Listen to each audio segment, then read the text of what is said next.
ओए मैले आज अचार बनाइदिएको है। मैले लाइफमा फर्स्ट टाइम अचार बनाएको यस्तो मिठो भएको थियो नि।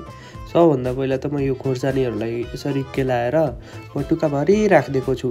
त्यसपछि त यसरी ड्याङ्की ड्याङ पारेर यत्तिको खोर्सानी काटिदिएको छु। काट्नु भन्दा के भन्नु, त्यसलाई थिचेर त्यसरी पारेको।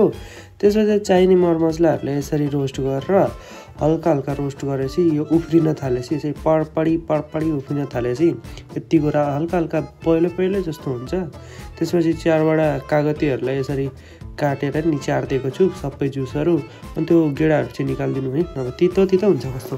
अनि त्यसपछि त अघि रोस्ट गरेकोलाई अलिक सेलाएर ड्याङ पारेर यसरी हल्का रोस्ट बनाइदिएछ नि। त्यसपछि नुनहरू थपेर त्यसमा हल्का यो कलौन्जीलाई के पो भन्छ हौ नेपालीमा, मलाई थाहा छैन। यो हिङ हो, अनि बेसार, त्यसपछि यो धुलो खोर्सानी, अनि त्यसपछि हल्का त्यसलाई यो के अरे अचारमा जसरी गर्नु हुँदैन है, हल्का मात्रै तताउनु पर्छ। त्यसपछि यो मसलाहरू अघि पिनेको, अनि त्यसपछि झुइँया चाहिँ पार्नु हुँदैन है, अलि सेलाएर हाल्नुपर्छ। ठिकै छ। अब यस्तो जारमा राखेर अनि खाँदेर राखिदिएको छु। अनि